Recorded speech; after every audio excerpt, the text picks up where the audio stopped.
In the simplest atomic picture, there are electrons revolving around the atomic nucleus. When ultraviolet light falls on an atom, the atom absorbs light energy. The excited atom comes to the ground state by releasing photoelectrons.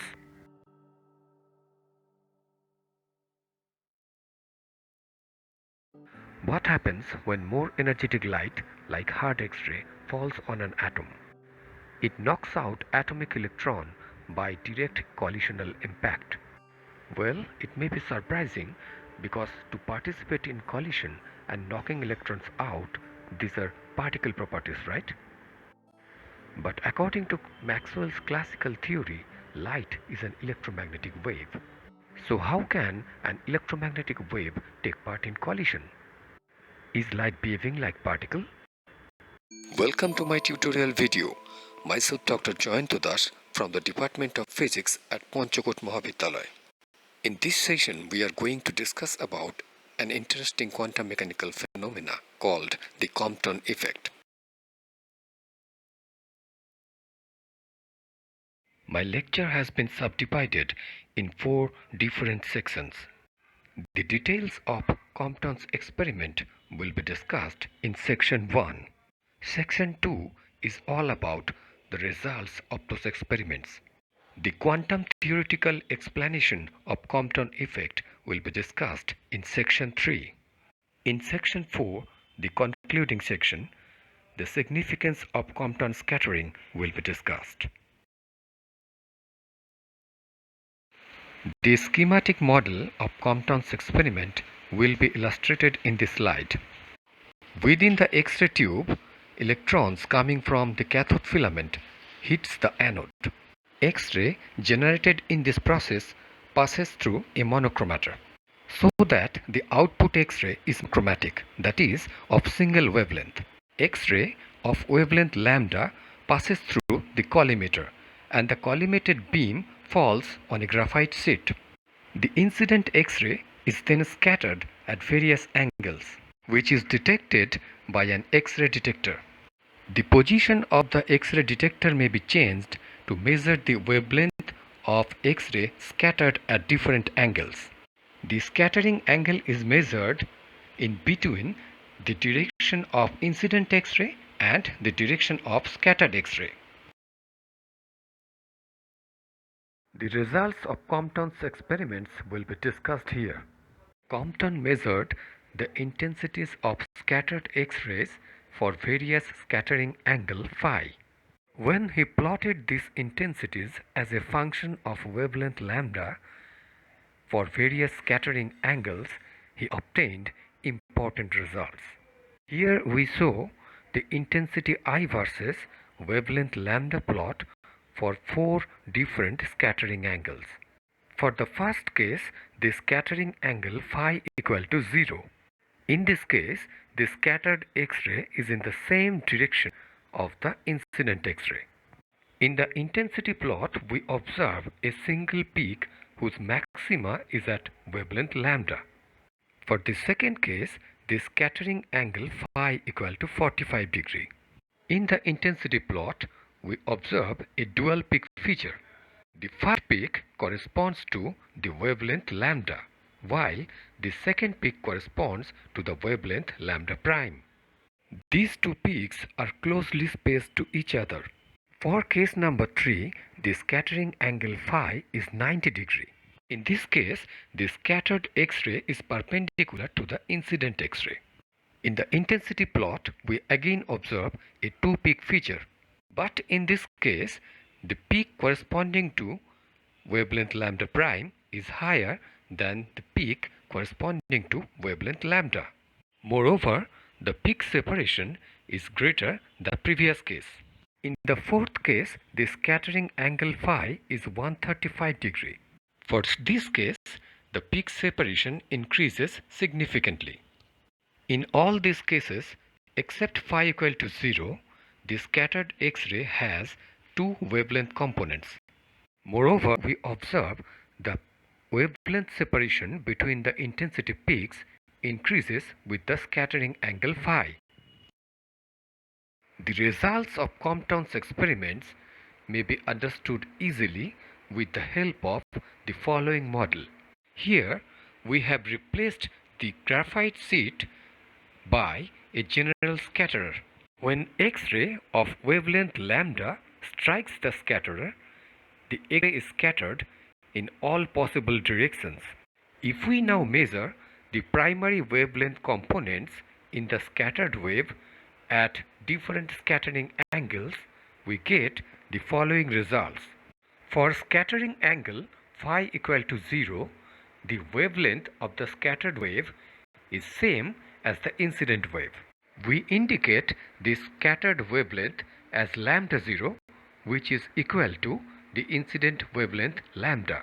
When we perform the same measurement for scattering angle phi equal to 45 degree, we observe the existence of two major wavelength components. The first component has the wavelength lambda 0, which is same as the incident wave. For the sake of simplicity, this component is not being demonstrated. The second component, whose wavelength is indicated as lambda 45, is demonstrated by the green colored wave. Here, it is notable that lambda 45 is greater than lambda 0. Again, when we perform the wavelength measurement for phi equal to 90 degree, we observe two wavelength components. While the first component lambda 0 is not being demonstrated, the second component lambda 90 is being shown by yellow colored wave. It is evident that lambda 90 is greater than lambda 45. Similarly, for scattering angle 135 degree, the second wavelength component indicated by lambda 135 is shown by red colored wave. Here we observe again that lambda 135 is greater than lambda 90. Through this model, we observe that the lambda 0 component of the scattered wave exists in all the directions, while the second component of the scattered wave is a variable. It depends on the scattering angle phi. In fact, it increases with the scattering angle phi. The existence of the first wavelength component in the scattered wave, lambda 0, which is a constant for all scattering directions, is understandable from the classical physics. But the presence of the second component lambda prime, which is a variable, in our case, this is indicated as lambda 45, lambda 90 and lambda 135, is questionable because classical theory does not explain their origin. Without going into the mathematical details, let us now see what idea classical electrodynamics gives on the theory of scattering. For this, let's assume an atom whose electronic cloud is spherically symmetric around its nucleus. In this configuration, the center of the negatively charged electronic cloud coincides with the center of the positively charged nucleus, which in effect makes the atom electrically charge neutral. If an external electrostatic field is applied on the atom, the spherically distributed electronic cloud deforms into a prolet shape. The center of the negative charge is displaced from the positively charged nucleus, therefore does not coincide anymore. If the intensity of the externally applied electrostatic field is increased, the center of positive charge plus q and the center of negative charge minus q are separated by a finite distance, which results into the formation of an electrostatic dipole. The atomic dipole moment vector p is expressed as q into vector d, where d is the separation between the charges. P can also be expressed as alpha multiplied by E, where alpha is the atomic polarizability and E is the externally applied electrostatic field. After the understanding of the formation of atomic dipole, let us now see what happens to this dipole under the application of light. The classical electromagnetic theory says that light is an electromagnetic wave, where the sinusoidally varying electric and magnetic vector fields oscillates on mutually perpendicular planes. When such an electromagnetic wave falls on the atom, the dipole moment that originates due to the presence of the electric field oscillates because of the sinusoidally varying nature of the electric field. The positive and negative charges inside an oscillating dipole are under acceleration. And we know that accelerating charged particles radiates electromagnetic waves. Therefore, we expect the radiation of electromagnetic waves in all possible directions surrounding the oscillating dipole. It is quite evident that the oscillation of the electric dipole will be in coherence with the oscillating electric field inside the incident light. Therefore, the frequency of the radiated electromagnetic wave by the oscillating dipole will be same with the frequency of the incident light. In this type of scattering, the wavelength of the scattered light is same as the wavelength of the incident light. In classical electrodynamics and classical optics, this is known as the Rayleigh scattering, where the scattered wavelength lambda prime is equal to the incident wavelength lambda. According to the classical theory, the wavelength of the scattered light has to be equal to the wavelength of the incident light. The question that first arises therefore is why in Compton effect we observe the presence of higher wavelength component in the scattered light. Therefore, the origin of lambda prime, which is greater than lambda, remains unexplained by the classical theory. The second important question is regarding the angular dependency of the scattered wavelength. We have seen that lambda prime depends on the scattering angle phi. And what is the reason behind it? Classical theory remains silent again. The third question is there any correlation between the Compton scattering and Rayleigh scattering? This question arises because in Compton's experimental results, we observe the presence of two wavelength components in the scattered wave. While the second component lambda prime is greater than lambda, the first component has the same wavelength as the incident wave. It may be therefore assumed that the first component obeys the rules of Rayleigh scattering, while the second component does not. Why? And is there any correlation in between? Since the classical theory fails, we shall now have a quantum mechanical approach towards the explanation of Compton effect. In 1905, when Albert Einstein proposed his famous equation for photoelectric effect, he replaced the continuous wave model of light by discrete quanta. The quanta of light is called photon. According to this light quantization theory, light with frequency nu is composed of energy packets, where each packet has energy h nu, where h is Planck's constant. In 1923, when Arthur Compton was analyzing his experimental results, he applied the quantum theory of light. According to the light quantization theory, light with wavelength lambda is composed of photon of energy hc by lambda, where each photon has momentum h by lambda. By applying the quantum theory, Compton succeeded to explain the angular dependency of the scattered wave.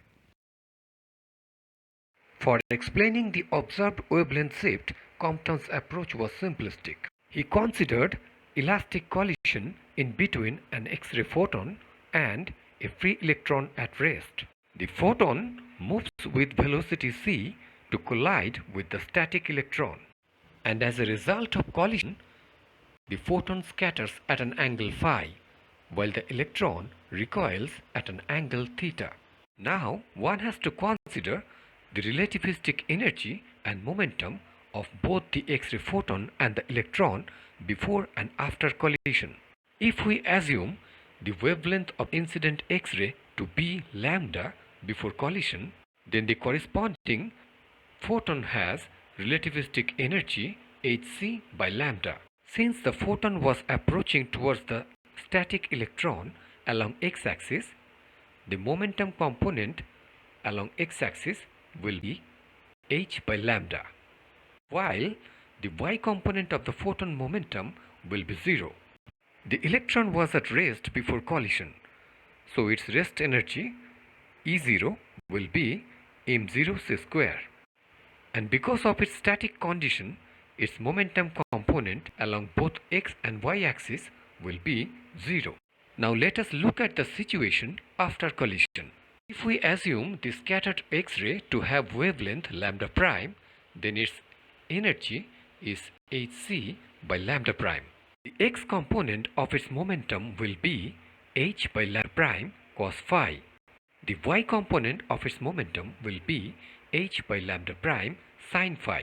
If the recoil electron has momentum p, then its relativistic energy E equal to square root over p square c square plus m0 square c to the power 4. Its momentum along x-axis is p cos theta, while its momentum along y-axis is p sin theta. Since it is along negative y-axis, this term appears with a minus sign.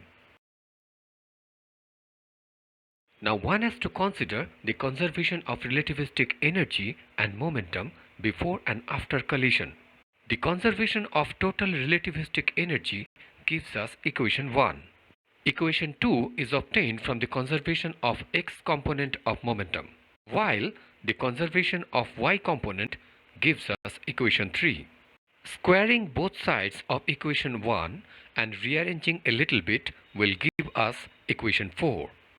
A little mathematical calculation with equation 2 and 3 will give us equation 5.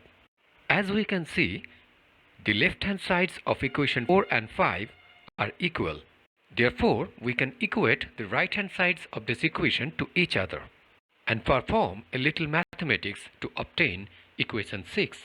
Equation 6 gives the expression for delta lambda, which is the difference between lambda prime and lambda. As we can see that delta lambda is equal to h by m0c multiplied by 1 minus cos phi, where phi is the scattering angle. Equation 6 demonstrates the phi dependence of delta lambda. It is evident that for phi equal to 0, delta lambda is 0. Therefore, lambda prime is equal to lambda. That is why the scattering wavelength is equal to the incident wavelength for phi equal to 0. For phi equal to 180 degree, the wavelength shift delta lambda is maximum. It is 2h by m0c. The factor h by m0c is called the Compton wavelength.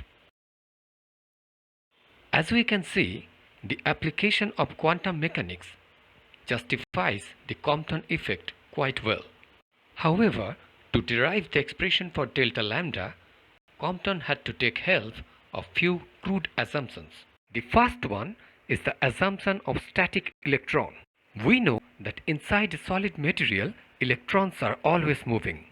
In spite of that, the assumption of static electron is quite acceptable because the relativistic energy of the incident photon is much higher than the electron's kinetic energy. In another crude assumption, Compton considered the electron to be free. This may appear to be questionable because inside atom the electron is bound to the nucleus. This assumption is valid only when the binding energy of the electron is significantly low, or the incident photon energy is high enough so that the binding energy of the electron may be neglected. Under this situation, the electron appears to behave like a free particle to the photon. The incident photon can easily knock out the electron, breaking its bond to the nucleus. But what happens when the electron is tightly bound to the nucleus? Well, in that case, it is not very easy for the incident photon to break off the atomic bond of the electron. In this case, one may consider that the collision of the incident photon is not with the electron, but with the whole atom. Therefore, in the expression of delta lambda, the electronic mass m0 is to be replaced by the atomic mass capital Ma. Now we know that a single proton is almost 2000 times more massive than an electron.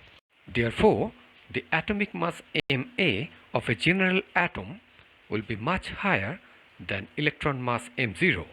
This leads delta lambda towards 0. This means there will be no wavelength shift in such cases. So, the scattered wavelength will be equal to the incident wavelength being independent of the scattering angle phi, which is nothing but the Rayleigh scattering.